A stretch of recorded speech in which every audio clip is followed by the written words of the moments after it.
Welcome to the Collaborative Canvas. Today we have an esteemed guest, Andy Miles.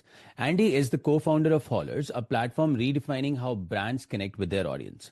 With over 20 years of experience in the market research, in the consumer research, customer experience, and the employee experience, Andy has held many key positions at Synovate and Ipsos.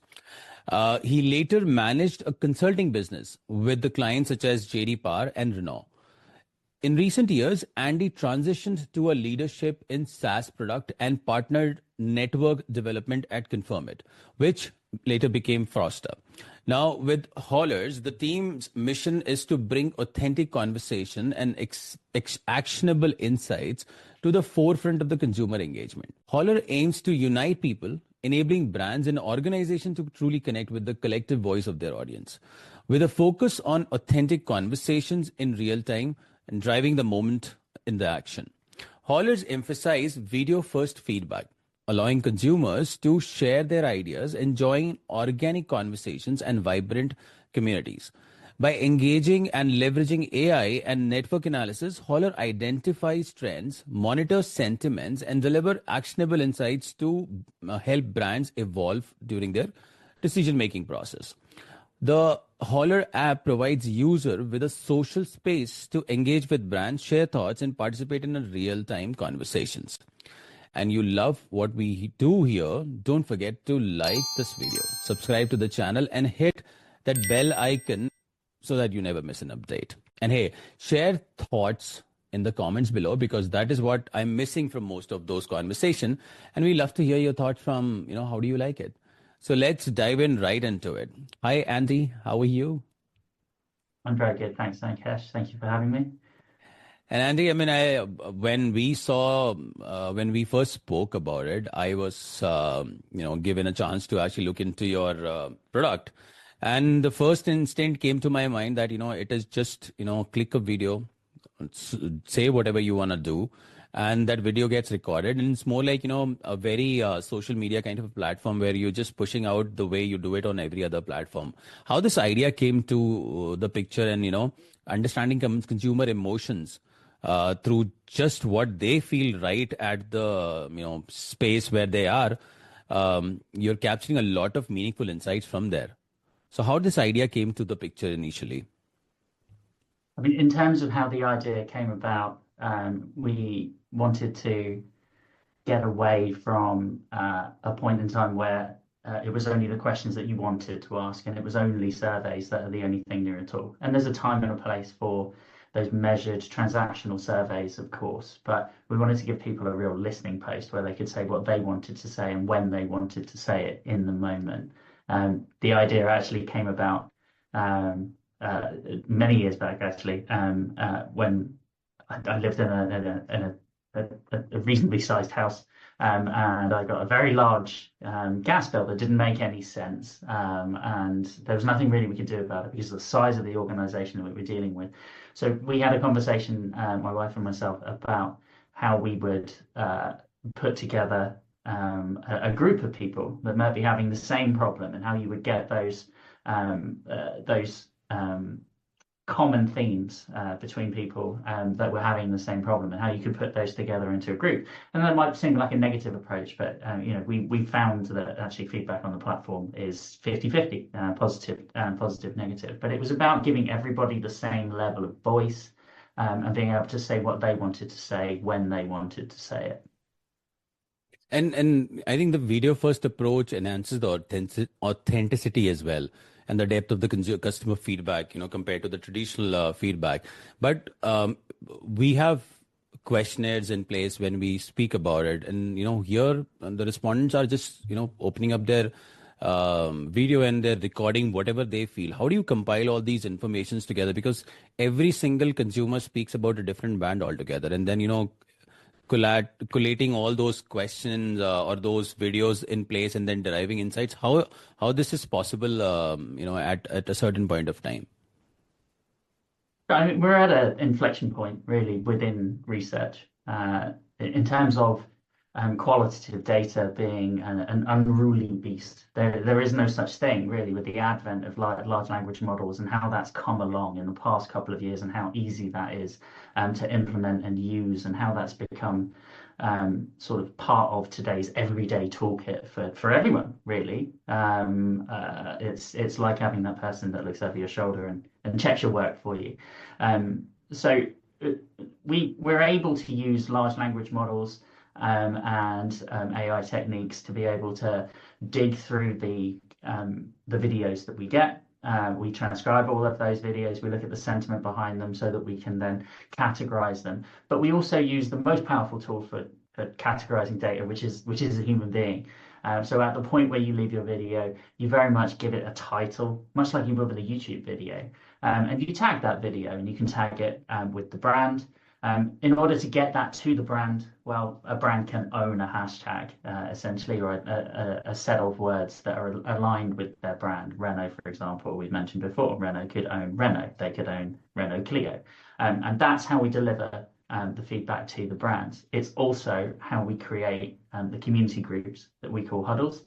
And by commenting on a brand or an organization or a political movement, you are filtered towards those huddles so that you can then automatically be a part of that group where the chat can happen with the brand. I guess I could also say, you can also search for organizations on Hollrs that you might want to talk about.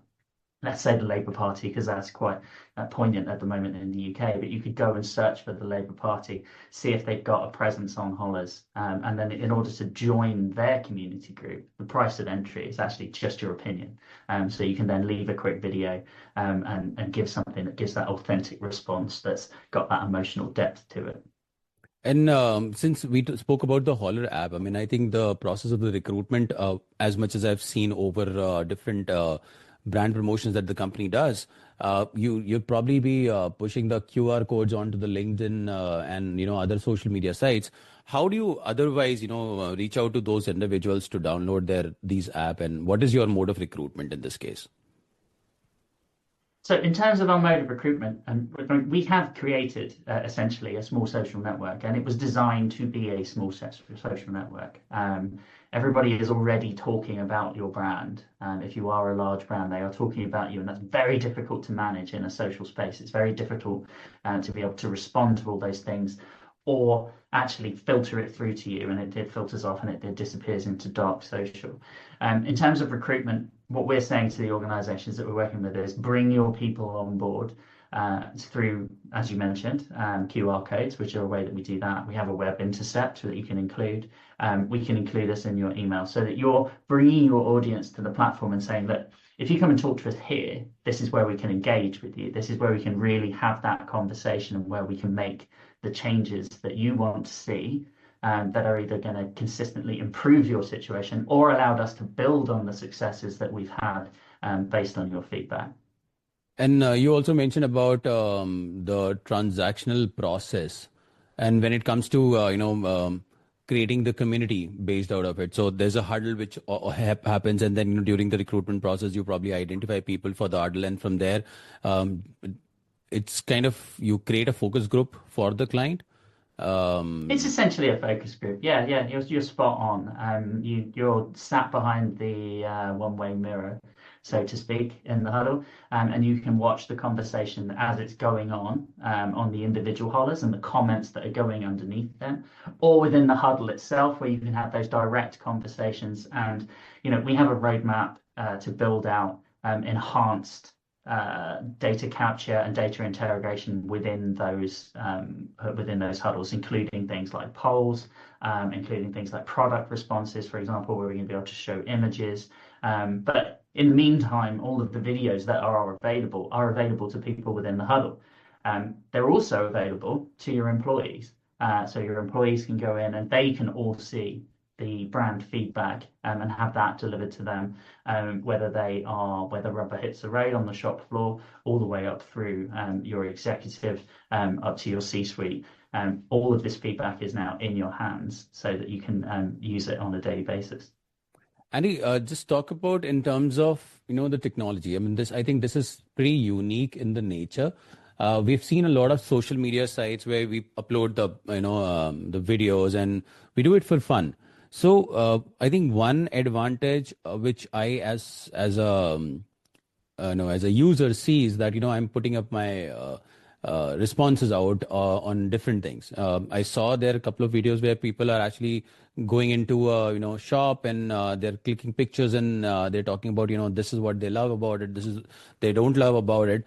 And then on the other side, when the client actually sees it from the perspective of where their brand is being shown on a shelf, is being taken up by the respondents or not, how much they are appealing when they're in a shop, or what's unique thought that consumer is thinking when they are actually with the brand interface.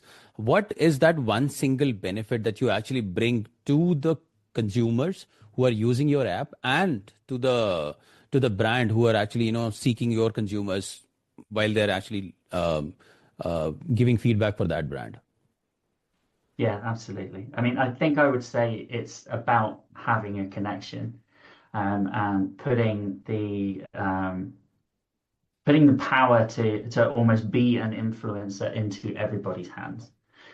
So on Hollrs, everybody is equal. So you can have followers, but your opinion isn't necessarily weighted by the amount of followers that you have. You can be someone very famous on a TikTok or an X, and when you say something, millions of people hear it. But the idea behind Hollrs was to get that to the point where every single opinion on anything really is important. And we're giving you that connection directly to the brand, and giving the brand those tools so that they can interact with those people on an individual basis, and really drive action and take every piece of information and drive action, which is at the core of what Hollrs wants to do. So scores like SNPS and NPS and your CSAT surveys, they're all important. They're valid for being able to track your brand over time. But I think a lot of us will have seen that those scores plateau. And I've myself worked on programs where an NPS score hasn't changed for several years. Everybody's happy with it because it meets the targets, but you're not actually making any continual improvement. So how do you get to the point where you can find the answers for what it is you need to do improve? And you can't know what you don't know, and you can't know what you don't ask. So our solution to that was to stop asking. Let's not ask people questions. Let's have them say what's on their minds. So, for example, we were talking about this earlier, Ankesh. I have worked in automotive extensively. I have opinions on Bentleys. I do not own a Bentley. I'm not saying I wouldn't like to own a Bentley, but I do not. So my opinions on Bentley are valid. And as a luxury maker, if they can get those opinions from everyone, that's incredibly valuable, because luxury goods, as to be able to comment on. So everybody's opinion on something is valid, whether they use that brand or whether they do not use that brand. Indeed, indeed. And when you were talking about Bentley, I was actually thinking about your Renault's experience, because the app is not limited to one or the other industry. You're covering almost every aspect of every other industry, because it's a instant reaction from a customer who's using that product or services for that matter. Considering that it's already a social media platform, and there are tons of it in the market already. In your exclusivity is about the feedbacks that they get, the brands get from the customer. In this increasingly competitive landscape, how does you think Holler is keeping the brand agile and very innovative in terms of what they have to bring up onto the table for the consumers, and what are those unique advantages that you can offer to the organizations looking at differentiate themselves with others?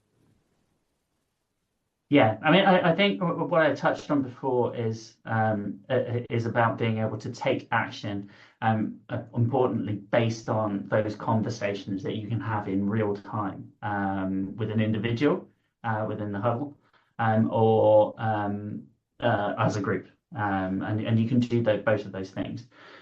Using the tools, you can start to see trends based on the community about what's being said. We can break that down. I think the term you used was hyper-localized. Well, yes, we can tag every point of feedback, and we ask users to do that.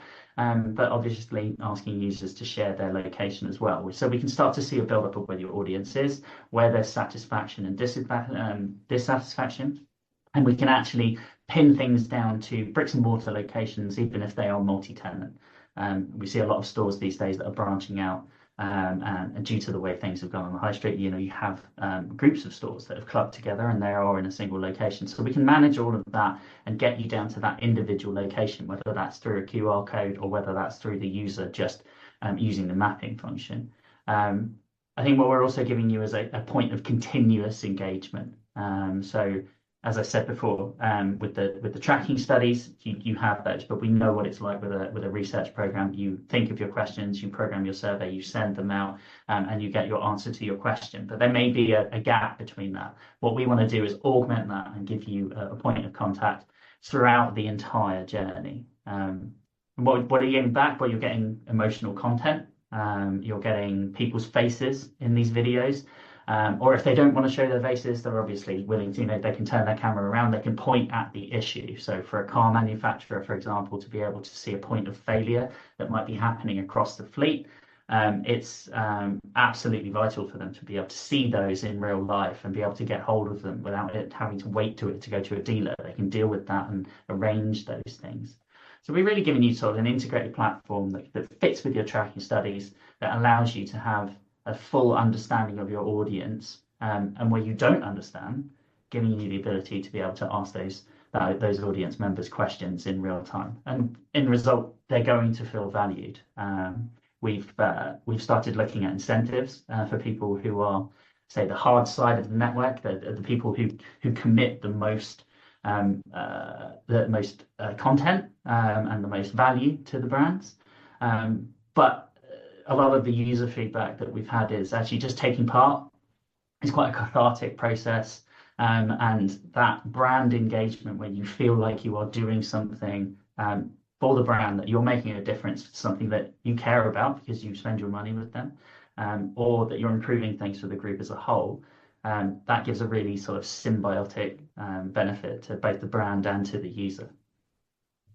Sounds like a complete plan around it that brand can actually use it. I mean, honestly, I've been using it as a consumer, so I know it is available in India. Where all countries that you actually have the app ready and people can use them? Cracky. Well, it's released in both of the larger app stores, so Google and Apple, for example. It's available in hundreds of countries, and we've built it on a flexible piece of technology that allows us to deal with all those data issues that come across from having a global platform. We have currently not been told that we can't go into any countries, but there are regions of the world where apps where you can say anything that on your mind are less appropriate. So currently available everywhere. But I would expect that in some markets where controls are stricter, we will start to see that we won't be able to have some of those markets on board. But let's say I get 95% of the world should be covered. Thank you so much, Andrew. Ladies and gentlemen, I've been using this app for a while now, and it's an easy app to use. Of course, there are a lot of algorithms being run behind to understand as a consumer what I'm thinking and how I can my opinions can be leveraged to make a product more usable for others, and how I can also benefit as a consumer while using this app. So if you're a client, or if you're an agency who wanted to try new things about how to collect human emotions, I think you should contact Andy Miles about how Hollr works. And we tried covering a lot these valuable insights about Hollrs and how they perform and transform consumer feedback into meaningful conversations and innovations. I think you should also talk about how it is useful for you. And for that, I will share Andy's detail at the end of the video. But if you have enjoyed this episode, Don't forget to hit that like button or subscribe to the channel for more inspiring conversations with the industry leaders. Got thoughts, questions, or ideas? Drop them in the comment below. I love to hear from you. And if you have found this episode helpful, make sure to share it with your network or more people who can join the conversation. And thanks for tuning in again, and I'll see you in the next episode of the Collaborative Canvas. Thank you so much, Andy, and we'll look forward to working with you on this amazing app, and I wish all the success for yourself. That's great. Thank you so much. Thank you for having me, Ankesh.